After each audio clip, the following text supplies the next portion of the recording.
वृंदावन के रास में पहुँचे जाए महे, मिल सखियन के झुंड में कर गोपी को वे, नारायण ब्रज भूमि को सुरपति नावत मात,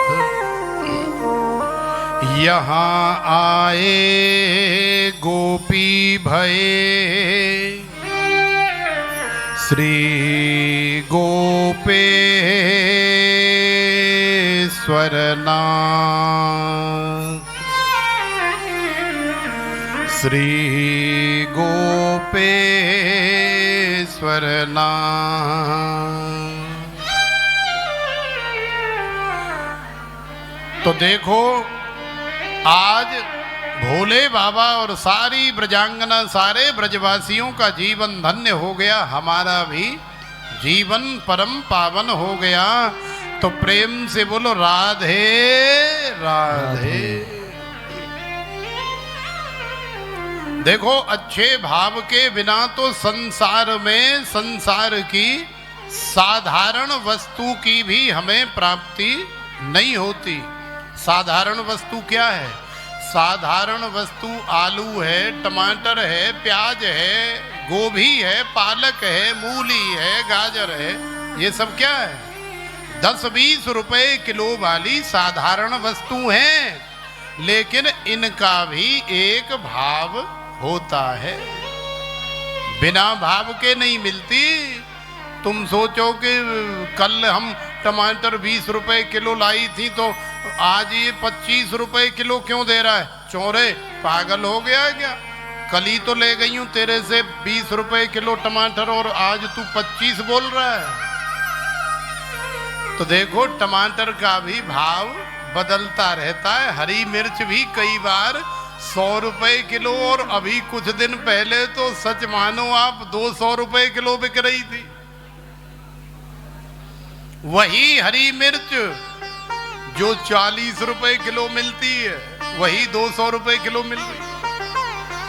तो समय के हिसाब से, मौसम के हिसाब से वस्तु का भाव बदल जाता है। तो सोचो कि संसार में एक साधारण सी वस्तु, एक साधारण सा पदार्थ बिना भाव के नहीं मिल रहा है, बिना भाव के नहीं मिलता। तो भगवान तो हमारे सबसे अनमोल हैं। क्या भगवान को पाने के लिए कोई भाव की आवश्यकता नहीं है? अरे भैया, भगवान को पाने के लिए तो सबसे बड़े विशेष भाव की आवश्यकता है। इसीलिए तो भगवान ने कहा है कि भाव का भूखा हूं मैं, भाव ही एक सार है। भाव से जो भजता मुझे तो भव से बेड़ा पार है। बिना भाव के भगवान नहीं मिलते। ये वृंदावन है प्यारे। आगरा के पागल खाने में कोई चला जाए तो ठीक हो करके वापस आने की संभावना है, लेकिन वृंदावन में कोई एक बार चला जाए तो वो वापस नहीं आ सकता। शरीर से भले वापस आ जाए लेकिन उसका मन तो वृंदावन में ही रह जाता है और फिर उसी के चलते बार बार उसे वृंदावन जाना पड़ता है। कहते हैं किसी को भूत चिपट जाए, प्रेत चिपट जाए, जिंद चिपट जाए, ब्रह्म राक्षस चिपट जाए तो उसका तो इलाज है।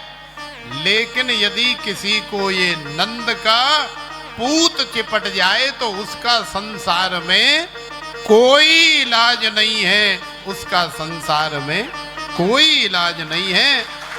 फिर तो कल्याण होने के बाद ही छुटकारा होता है। तो प्रेम से बोलो राधे। तो अपने अच्छे भाव को कथा के माध्यम से बनाए रखिए।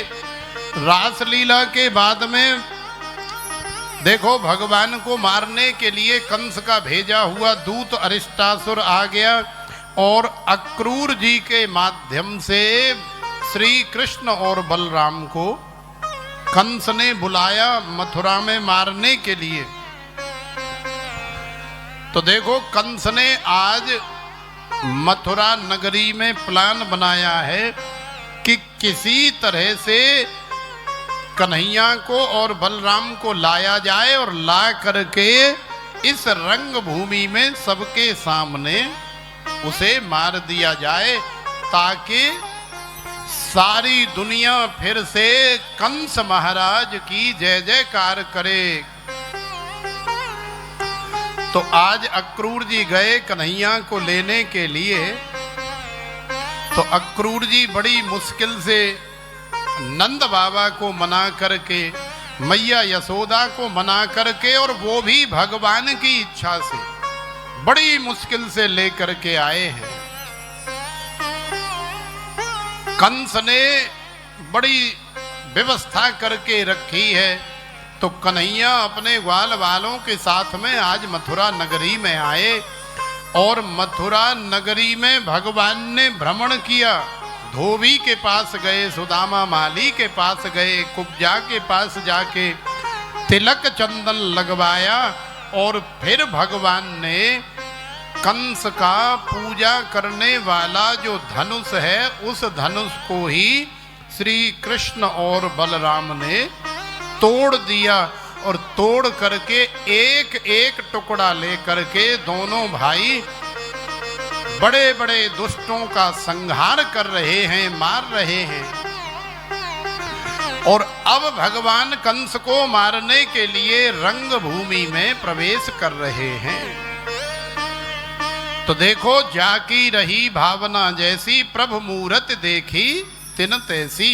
माने भगवान को जो कोई जिस भाव से देख रहा है भगवान उसे वैसे ही दिखाई दे रहे हैं। मल्ला नाम स निर्णिणाम नरवरः स्त्रीणाम स्मरो मूर्तिमान गोपानां स्वजनो सतां क्षितिभुजां शास्ता स्वपित्रो शिशु मृत्यु भोजपतेर्विराट विदुषां तत्त्वं परम योगिनां वृषणीनां परदेवतेति विदितो रंगम गतः साग्रज रंगम गतः साग्रज। तो देखो श्री सुखदेव जी महाराज कह रहे हैं कि हे राजन, भगवान को जो जिस भाव से देख रहा है, रंग भूमि में बैठे हुए लाखों करोड़ों नर नारी भगवान को देख रहे हैं, लेकिन जो जिस भाव से देख रहा है उसे भगवान उसी रूप में दिखाई दे रहे हैं। जो राजा महाराजा देख रहे हैं उन्हें बहुत बड़े महाराजा दिखाई दे रहे हैं। जो भगवान का सेवक भाव से देख रहा है उसे स्वामी दिखाई दे रहे हैं। जो भगवान को शत्रु भाव से देख रहा है उसे शत्रु दिखाई दे रहे हैं। जो भगवान को बालक के भाव से देख रहा है उसे भगवान बालक दिखाई दे रहे हैं। जो भगवान को प्रियतम के भाव से देख रही है या देख रहा है उसे भगवान उसके प्रियतम दिखाई दे रहे हैं। और भी अनेकों भावों से नर नारी भगवान के दिव्य दर्शन कर रहे हैं। भगवान ने रंग भूमि में प्रवेश किया और रंग भूमि में भगवान ने जा करके चाणूर को कन्हैया ने पकड़ लिया और मुष्टिक को बड़े भैया दाऊ भैया ने पकड़ लिया। चाणूर और मुष्टिक और इधर कन्हैया और दाऊ भैया, बड़ा भयंकर युद्ध हुआ। कन्हैया के साथ चाणूर लड़ रहा है और बड़े भैया के साथ में मुष्टिक लड़ रहा है। बड़ी देर तक युद्ध चला। कभी कन्हैया नीचे तो कभी चाणूर नीचे। कभी कन्हैया छाती पर बैठ करके बड़े मुक्कों का प्रहार करते हैं, लेकिन फिर भी चूंकि चाणूर भी कोई साधारण दैत्य नहीं है, आखिरकार उसने भी भगवान की तपस्या करके ही बल प्राप्त किया है। तो अब जैसे ही चाणूर के वध का समय आया तो भगवान ने खेल ही खेल में लड़ते लड़ते लड़ते लड़ते चाणूर के एक रहपटा ऐसे खींच करके मार दिया जैसे भौरा नाचता है ना बड़ी स्पीड में। एक ही रहपटे में, एक ही थप्पड़ में चाणूर ऐसे चकई की तरह नाचा और नाच करके धड़ाम और मुख के माध्यम से रक्त वमन करता हुआ चाणूर मर गया। माने चाणूर का प्राणांत हो गया, उद्धार हो गया। और इधर बड़े भैया दाऊ भैया ने सही समय देखा कि अब ये मुष्टिक का समय आ गया है, तो बड़े भैया दाऊ भैया ने ऐसे करके एक मुक्का कस लिया और धड़ाम से करके मुष्टिक की छाती में प्रहार किया और एक ही मुक्के में मुष्टिक के भी प्राण पखेरु उड़ गए। बोलिए बाल कृष्ण भगवान की। तो कन्हैया ने और बड़े भैया ने चाणूर और मुष्टिक का वध कर दिया और बाकी जो कंस के दैत्य थे, राक्षस थे, उनको तो पहले रास्ते में ही मार दिया। अब बचा कौन? कौन बचा रही मैया? कौन बचा है? हाँ, तो अब कंस से मरवाओगी कि जिंदो ही रहते होगी? मरवाओगी तो पुआ करने पड़ेंगे। फिर पुआ कर दोगी ना अगर हम कंस से मार दें तो? है नहीं करोगी? अरे तो क्या करोगी? पूड़ी सब्जी? कछु नहीं? अरे प्रसाद तो बांट दियो, कम से कम इतनो बड़ो राक्षस मरेगो भाई। तो देखो अब केवल कंस बचा है और कंस को मारने के लिए कन्हैया ने कमर कस ली और उछट्टी मार करके, उछांट मार करके, छलांग मार करके भगवान कंस के सिंहासन पर चढ़ गए और कंस के कान पे एक रहपटा मार दिया। तो एक ही रहपटे में कंस का मुकुट उछल करके और रंग भूमि में गिरा। कंस चक्कर खा गया। अब तो कंस को एक नहीं, हजारों की संख्या में श्री कृष्ण दिखाई दे रहे हैं। माने अब तो कंस को ऊपर नीचे, दाएं बाएं, आगे पीछे हर जगह कृष्ण ही कृष्ण दिखाई दे रहे हैं। और भगवान ने देखा कि अब हमारे मामा का ऊपर जाने का समय आ रहा है, तो भगवान ने भी ठीक उसी तरह से कंस के केस पकड़े जैसे कंस ने हमारे लाला की मैया देवकी के केस पकड़े थे। तो देखो भगवान ये संदेश देना चाहते हैं कि यदि तुम किसी को ईंट मारोगे तो ईंट के बदले प्यारे फूल नहीं मिलेगा, ईंट के बदले तो पत्थर ही मिलेगा। माने जैसा करोगे वैसा ही तुम्हें भरना पड़ेगा। कंस ने मैया देवकी के केस पकड़ करके रथ के सिंहासन से नीचे खींच करके डाला था। आज वही सीन, वही भोग कंस को भोगना पड़ रहा है। कंस के भी भगवान ने ऐसे ही बाल पकड़े हैं और बाल पकड़ करके कंस को कंस के सिंहासन से खींच करके रंग भूमि में डाला और डाल करके भगवान कंस की छाती पर चढ़ करके बैठ गए।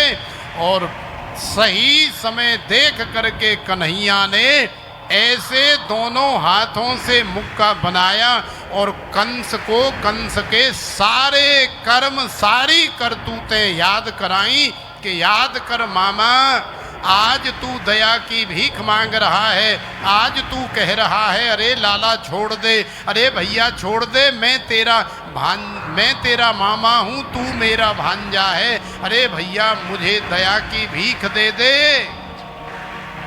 अरे याद कर मामा, तूने कितनी गैया मारी, कितने साधु संत मारे, कितने ब्राह्मण मारे, और यहाँ तक कि मेरी माता के ऊपर भी तूने दया नहीं करी। तूने जीवन में कितने निकृष्ट कर्म किए, आज तेरे पापों का घड़ा भर गया है, इसलिए अब तुझे दुनिया की कोई ताकत नहीं बचा सकती। और भगवान ने सारे कर्म गिनाते हुए, कंस के हाहाकार करते हुए दोनों हाथों का मुक्का ऐसे उठा लिया और धड़ाम से कंस की छाती में मार दिया। कंस के प्राण पखेरु उड़ गए, कंस का उद्धार हो गया। बोले बाल कृष्ण भगवान की जय। तो देखो जैसे ही दुष्ट कंस का संहार हुआ, जैसे ही दुष्ट कंस का वध हुआ, तो लाखों नर नारी कृष्ण कन्हैया लाल की जय, नंद के लाला की जय, जय जयकार करने लगे और सब खड़े हो गए। खड़े होकर के कन्हैया को सबने ऐसे उठा लिया जैसे हम लोग एक हल्की सी गेंद को उठा लेते ना हवा में, फूल को उठा लेते हैं, ऐसे ही कन्हैया को उठा करके और उछाल उछाल करके भगवान का धन्यवाद अदा कर रहे हैं। आज सबके हृदय में बड़ा ही हर्षोल्लास है, बड़ा ही आनंद है, बड़ा ही प्रेम उमड़ रहा है। कन्हैया की जय जयकार हो रही है। भगवान ने कंस का उद्धार कर दिया। देवकी मैया और वसुदेव जी से कारागार में जाकर के भगवान मिले और बाकी समस्त अपने भक्त प्रेमी जनों से भी भगवान मिले। सबसे मिलकर के कन्हैया ने फिर मुंडन कराया।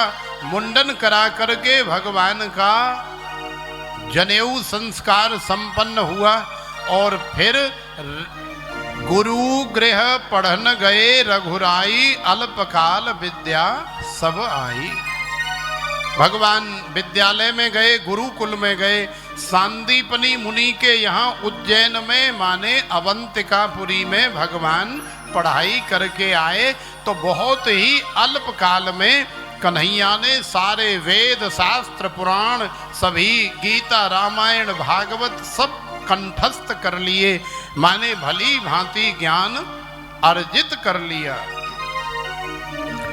गुरु माता का एक पुत्र था, तो गुरु माता को दक्षिणा में जिसे समुद्र ले गया था, समुद्र में एक राक्षस ले गया था, तो गुरु माता को भगवान ने वो पुत्र भी ला करके प्रदान किया। माने भगवान अपने भक्तों की लाज रखते हैं, भगवान अपने भक्तों का ध्यान रखते हैं। मथुरा में आए, मथुरा में आकर के भगवान बहुत वर्ष रहे। कंस की 2 पत्नियां हैं, एक का नाम है अस्ति और दूसरी का नाम है प्राप्ति। अस्ति माने है और प्राप्ति माने होने वाली है। मुझे 10 लाख रुपए की प्राप्ति होने वाली है। तो अस्ति माने कंस के पास है भी और होने वाली भी है। तो दोनों जरासंध की बहन हैं, अस्ति और प्राप्ति। दोनों ने शिकायत कर दी कि तेरे जीजा का मर्डर हो गया। भरी सभा में तेरे जीजा को इस कन्हैया ने, इस कृष्ण ने मार डाला। तो जरासंध बड़ा आग बबूला हुआ और आग बबूला हो करके जरासंध कई बार आया, मथुरा नगरी पर आक्रमण किया। तो देखो भगवान ने 10-20 हजार ब्राह्मणों की रक्षा के लिए मथुरा नगरी छोड़ दी जरासंध के भय से। क्यों? क्योंकि यदि भगवान वहां रहते हैं तो जरासंध की एक शर्त थी कि यदि मैं कृष्ण से युद्ध हार गया, पहले तो कई बार हार के जा चुका था, लेकिन इस बार कम से कम 10-20 हजार ब्राह्मणों को बिठा करके चला गया है कि यदि मैं युद्ध हार गया तो वापस आते ही तुम सबके गले काट दूंगा, माने तुम्हारी हत्या कर दूंगा। तो ब्राह्मण बेचारे घबरा रहे हैं। तो ब्राह्मणों की रक्षा करने के लिए भगवान रणछोड़ बन गए। भगवान जरासंध को देख करके, उसकी सेना को देख करके भाग लिए मथुरा से। भगवान रणछोड़ बन गए। आगे जाकर के भगवान ने द्वारिकापुरी बसाई। और अब द्वारिकापुरी बसाने के बाद हमारे कृष्ण कन्हैया द्वारिकाधीश बन गए। बोलिए द्वारिकाधीश भगवान की जय हो। कृष्ण कन्हैया लाल की जय हो। तो देखो द्वारिका में भगवान ने द्वारिकापुरी बसाई। समुद्र में जा करके अलौकिक द्वारिकापुरी का निर्माण भगवान ने किया और भगवान द्वारिका में आनंद ले रहे हैं। आगे कथा आती है। श्री सुखदेव जी महाराज कह रहे हैं कि अब भगवान तो विवाह के योग्य हो ही गए हैं, तो भगवान का विवाह तो होना ही चाहिए। होना चाहिए कि नहीं होना चाहिए? क्यों जी? होना चाहिए। हाँ, तो जब होना चाहिए तो भगवान के विवाह में फिर हम कांटा क्यों बनेंगे, हम रोड़ा क्यों बनेंगे? हम भी चाहेंगे कि जल्दी से जल्दी हो और फिर हम भी बारात में जाएं। बढ़िया रसगुल्ला, रसमलाई, रबड़ी, खीर पूड़ी और कचौड़ी, बढ़िया पनीर वनीर के पकोड़े खाने को मिले, तो ये तो हम भी चाहेंगे। तो आइए भगवान के विवाह की तरफ हम लोग आगे बढ़ते हैं। श्री सुखदेव जी महाराज कहते हैं कि हे राजन, भगवान भीष्मक सुतां रुक्मिणी रुचिराननम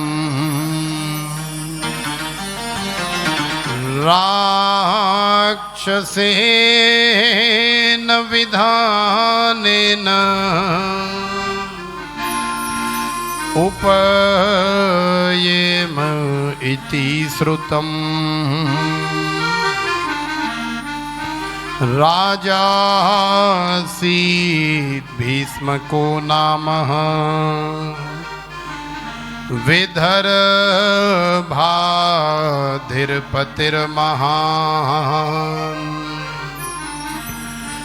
तस्य पंचा भवन पुत्रा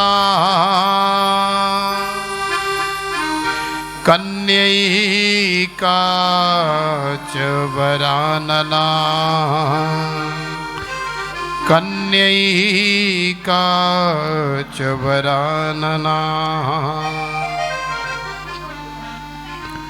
तो देखो, राजा सीद भीष्म को नाम विदर्भाधिपतिर महान तस्य पंचा भवन पुत्रा कन्यैका च वरानना।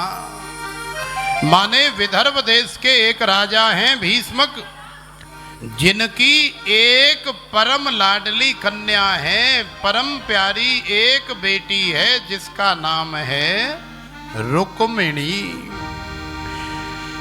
तो देखो, भीष्मक जी के 5 लाला भी हैं, 5 बालक बेटे भी हैं, जिनका नाम है रुक्मी, रुक्मरथ, रुक्मबाहु, रुक्मकेशी और रुक्ममाली।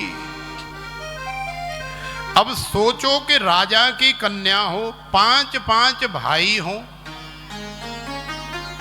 तो कितनी परम लाडली होगी, कितनी सुंदर बालिका होगी।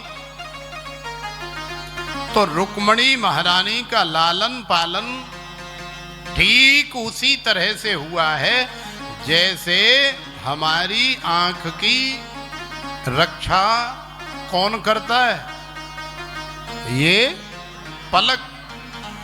अब देखो कैसे पता लगता है, जरा सा कोई कीड़ा आ जाए तुरंत बंद हो जाए।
श्री राधे श्री राधे श्री राधे।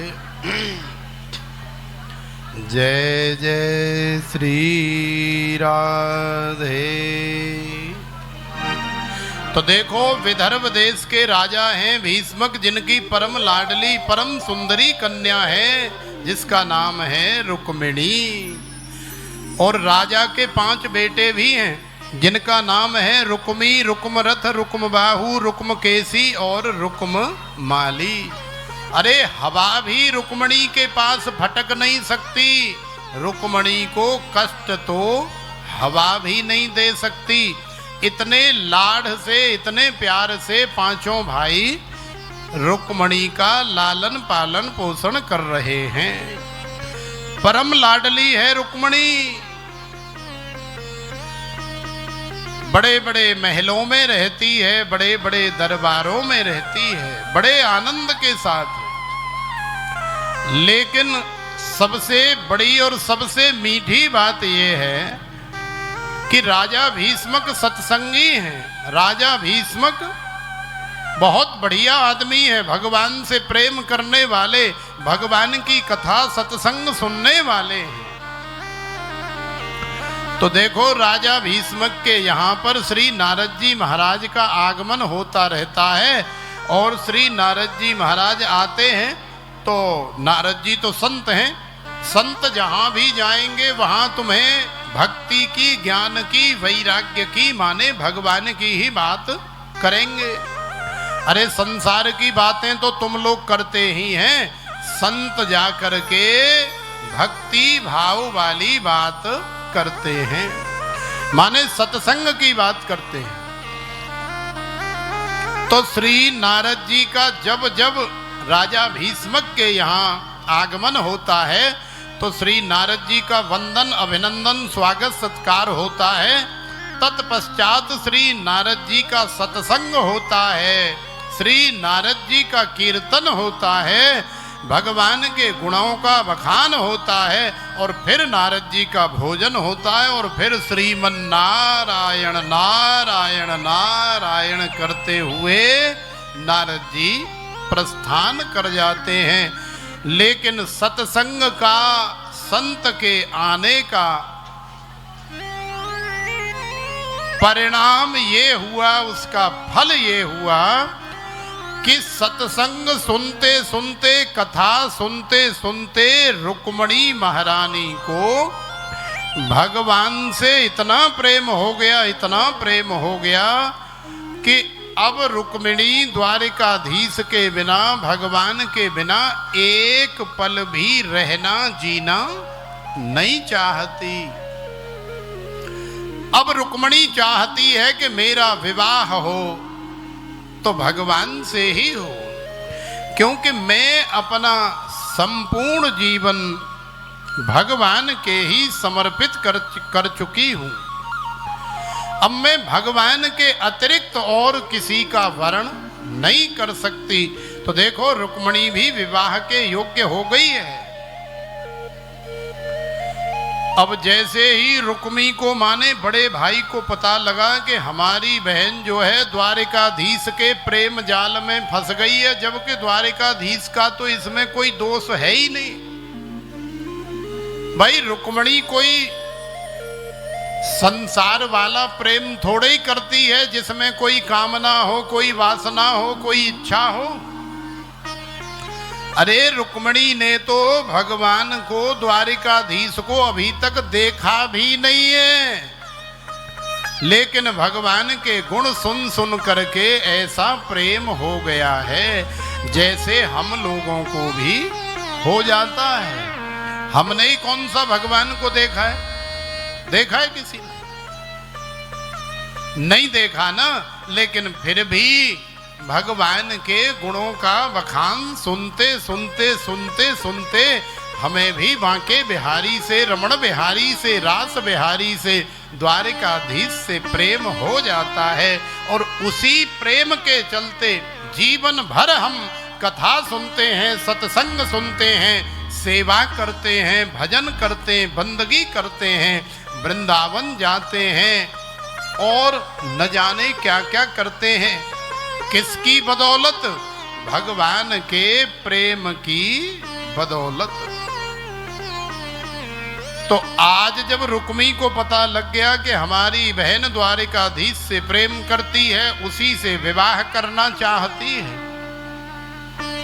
तो रुक्मी ने सोचा कि द्वारिकाधीश कल परसों का ग्वारिया, अरे गोकुल में गौएं चराता था, ग्वाल वालों के साथ में रहता था, अहीर का छोरा हमारी बराबरी कैसे कर लेगा? हम लोग हैं खानदानी राजा महाराजा, और ये गांव का ग्वारिया, गमार, गौए चराने वाला, भैंस चराने वाला, बकरी चराने वाला, अरे इसके साथ हमारी परम लाडली फूल जैसी, गुलाब जैसी, कमल जैसी बहन का विवाह हम लोग कैसे कर सकते हैं? ये संभव नहीं है, ये विवाह नहीं होगा। अब जैसे ही रुक्मिणी महारानी को पता लगा तो रुक्मिणी तो बेचारी रोने लगी, और रोते रोते अपनी भाभी के कक्ष में गई, तो भाभी के सीने से जाकर के लिपट गई और ज्यादा रोने लगी। तो भाभी ने समझाया, बोले देख बेटा, तू चिंता मत कर,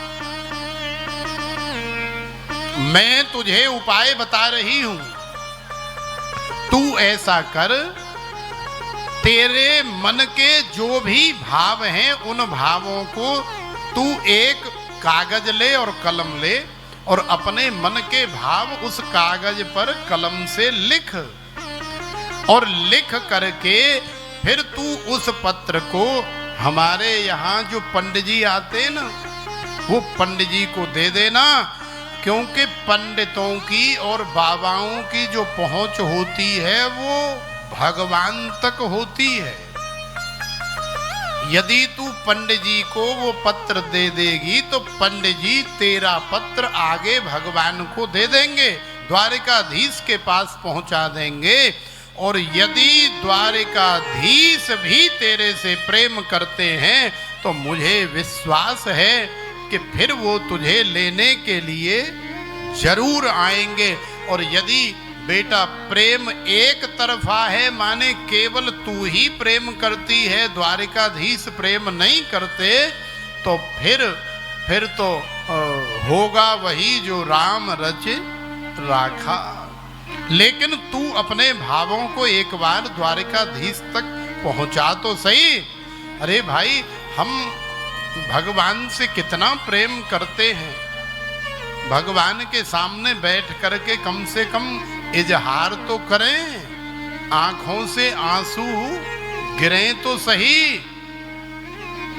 तत्पर शुद्धिश्च गम्या लोक वल्लिंगेभ्यः मम गुण गावत पुलक शरीरा गदगद गिरा नयन बह नीरा।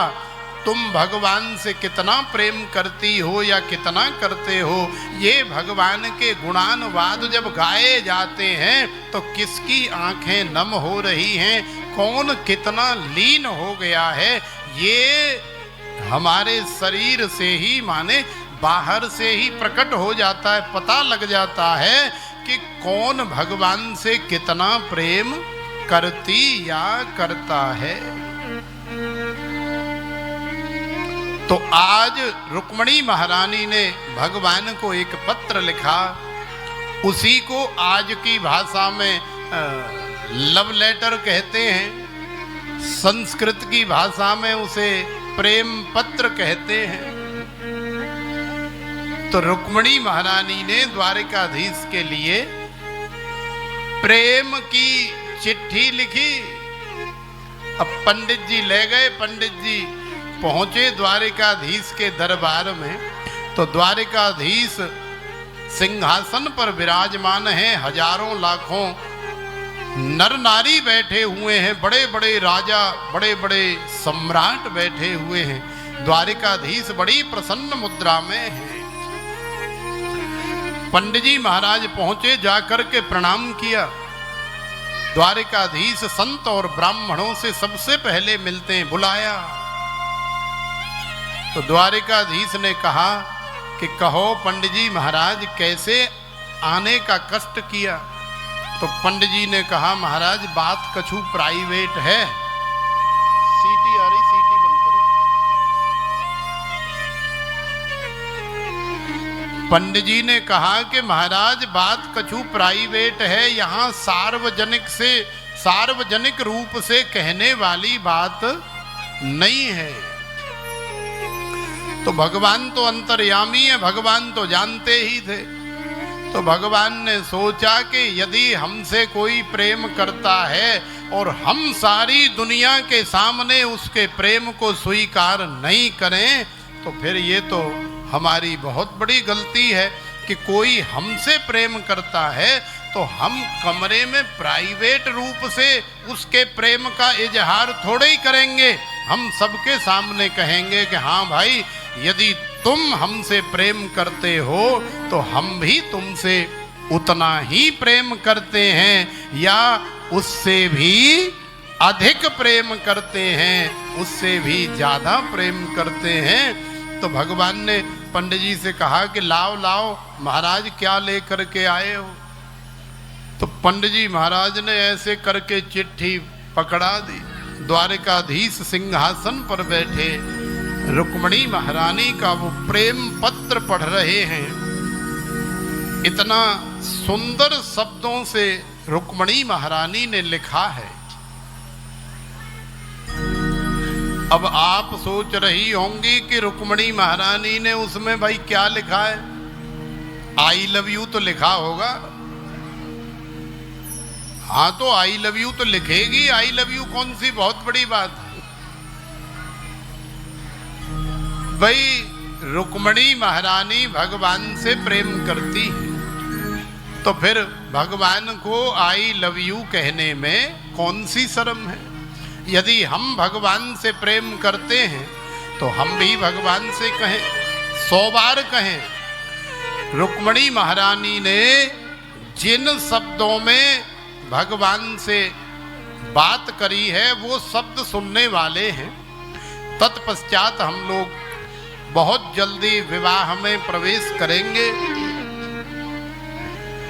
श्रुत्वा गुणान भुवन सुंदर श्रृण्वतां ते निर्विश्य कर्ण विवरैर हरतोंगतापम् रूपं दृशां द्रसिमतामखिलार्थलाभम् त्वय्यच्युता विशति चित्तमपत्रपं मे त्वय्यच्युता विशति चित्तमपत्रपं मे।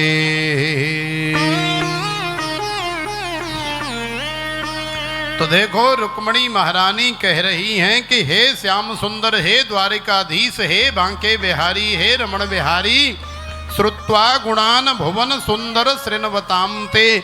मैंने जब से संत महापुरुषों के मुखार बिंद से आपके गुणों का बखान शुरू किया है, आपकी छवि का कथाओं के माध्यम से दर्शन किया है, और आप कितने बड़े दयालु हैं, आप कितने बड़े कृपालु हैं, इस बात को मैंने संतों के श्री मुखार बिंद से सत्संग में सुना है। तब से सच मानो भले ही मैंने आपको नहीं देखा है, लेकिन मुझे आपके रंग रूप से कोई लेना देना नहीं है। मुझे आपके गुण इतने भा गए हैं कि मैं आपसे बहुत प्रेम करती हूँ, और बहुत प्रेम का मतलब आप ये समझ लो कि यदि आपकी प्राप्ति मुझे नहीं होगी तो मैं अपने प्राणों का परित्याग कर दूंगी, लेकिन किसी दूसरे के साथ जीवन नहीं जी सकती। माने यदि मेरा कोई दूसरा विवाह करना चाहे, आपके अलावा मुझे कहीं दूसरी जगह जाना पड़े, तो ये संभव नहीं है। तो हे द्वारिकाधीश, आप कान खोल करके सुन लो, मैं आपसे बहुत प्रेम करती हूँ। और देखो, जब से हमारे भैया को पता चला है तब से बहुत बड़ी प्रॉब्लम हो गई है, बहुत बड़ी तकलीफ हो गई है। अब हमारा बड़ा भाई मेरे विवाह की आनन फानन में तैयारी कर रहा है, और परसों बारात आने वाली है। शिशुपाल के साथ मेरे भाई ने मेरी सगाई तय कर दी है, जो कि कल होने वाली है। लेकिन मैं आपसे निवेदन कर रही हूं, मैं आपसे प्रार्थना कर रही हूं कि आप आकर के मुझे ले जाओ, और यहाँ से निकलने का जो रास्ता है, जो उपाय है, वो मैं आपको बताए दे रही हूँ। तो देखो, रुक्मिणी महारानी ने भगवान को समझाया कि हमारे यहाँ जिस कन्या का विवाह होता है, जिस दिन उसका विवाह बारात आने वाली होती है, उससे ठीक एक दिन पहले कन्या को सुंदर सजाया जाता है, सुंदर श्रृंगार किया जाता है, और सुंदर सजा करके फिर राजमहल के बाहर 2-4 किलोमीटर दूर पर जो माँ भगवती जगदम्बा का, मैया गौरी का जो मंदिर है, उस कुल देवी के पास कन्या को ले जा करके पूजन कराया जाता है। तो हे द्वारिकाधीश, कल मेरे द्वारा मैया का पूजन कराया जाएगा, कुल देवी का पूजन कराया जाएगा। परसों शिशुपाल की बारात आएगी मुझे लेने के लिए, लेकिन मैं चाहती हूं कि द्वारिकाधीश आप कल आएं और आ करके मुझे यहाँ से ले जाएं।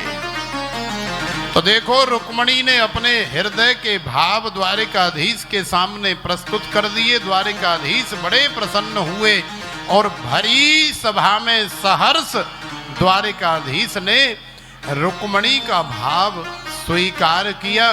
पंडित जी से कह दिया, बोले जाओ पंडित जी, अब आप कह देना हमारी तरफ से कि किसी तरह की कोई टेंशन लेने की आवश्यकता नहीं है। तो देखो आज का दिन बीता, अगली सुबह आई तो आज रुक्मणी महारानी का बड़ा सुंदर श्रृंगार किया जा रहा है। रुक्मणी महारानी को पूजन के लिए ले जाया जाएगा। सुंदर सखियां सजा रही हैं, सुंदर श्रृंगार कर रही हैं। तो रुक्मणी महारानी का भाव तो यही है कि आओ मेरी सखियां, मुझे मेहंदी लगा दो, मुझे श्याम सुंदर की दुल्हन बना दो।